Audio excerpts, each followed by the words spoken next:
In example 3, we're going to take a single observation from this distribution and we're going to test these hypotheses. So let's start off by defining a random variable. Let's say our observation is x, and we know that x comes from a binomial distribution with 6 trials, and p is the probability of success on each trial. So the null hypothesis is that p is equal to 0.35, and obviously someone else thinks that the probability is actually greater than 0.35. So that's our alternative hypothesis. Or we're trying to find evidence of this fact. So next we're going to say, well, if H0 is true, then actually x would follow a binomial distribution with 6 trials and probability would be 0.35. And I think it's worth at this point saying, what would we expect x to be if H0 is true? Well, if the probability of success is 0.35 and we're doing 6 trials, we'd expect 0.35 times 6 successes. So that's just to get us an idea of, on average, what would we expect x to be? How many successes would we have? So the intuitive idea behind this hypothesis is, if the probability is greater than 0.35, then we would expect more successes, and we'd expect significantly more than 2.1. So here, sometimes you don't need to write this, but I like to write that here, large values of x will support the alternative hypothesis. That's because if the probability is big, then we'd expect more successes. So in part of this question, we're asked to find the critical region. So remember, the critical region is the values of x for which we can reject H0 and say that actually we think the probability is greater than 0.35. The way that we're going to work out which values of x to include in our critical region is we're going to use this 5% significance level. The significance level tells you, if H0 is true, what's the probability of being in your critical region? Or another way of thinking about this is, in this case, because we want large values of x to support H1, we need to be in the right 5% of the distribution, because 5% is our significance level. So in order to help us visualize what's going on here, I've got a sketch of the distribution.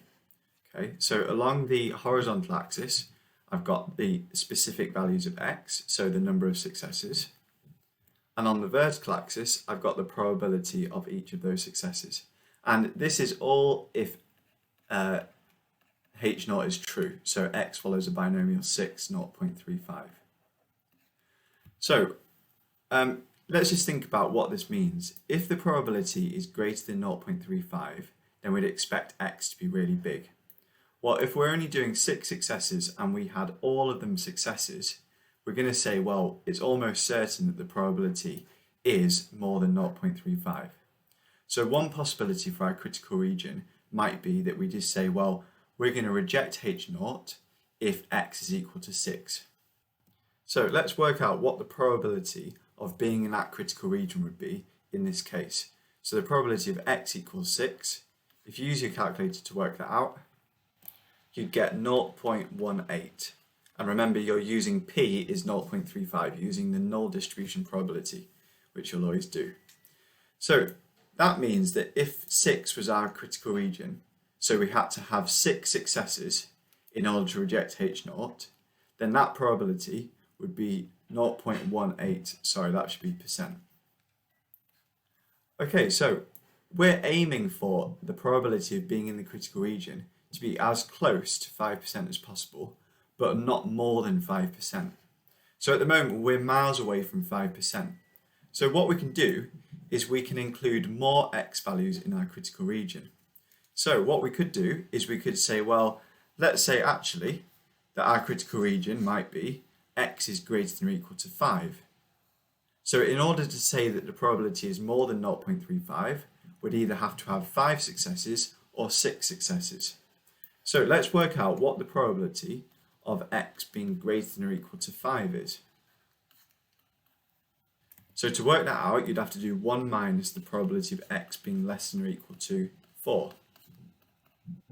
So that would be 1 minus 0.35 0.9776. And I've just used the cumulative function on my calculator to work out that probability. So that gives you a probability of 2.2%.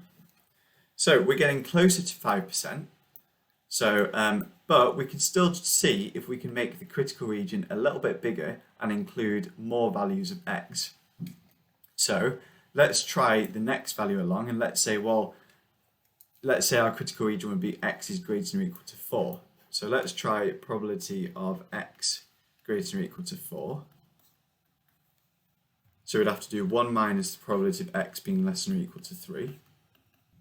So you do 1 minus 0. And I've used my the binomial cumulative function on the calculator to get this probability, 0.8825 dot dot dot. And that probability is 11.8%.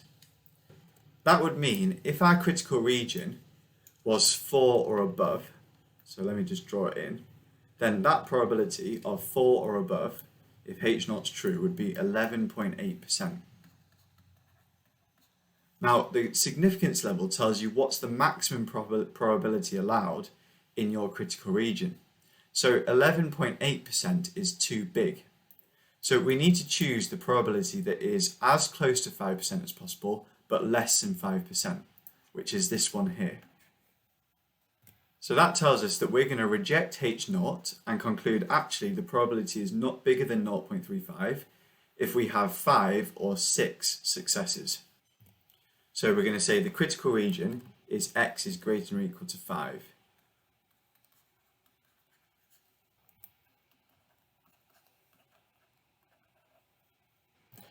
For part B, we need to state what the actual significance level is. So the actual significance level is, what is the probability of being in our critical region? So we were aiming for 5%, but this question is saying basically, well, how close to 5% did you get? What percentage do you actually have in your critical region? So we've already worked that out. The probability of being in our critical region, if h0 is true, is 2.2%. So the actual significance level, the definition of it is what's the probability that you're in the critical region when h0 is true.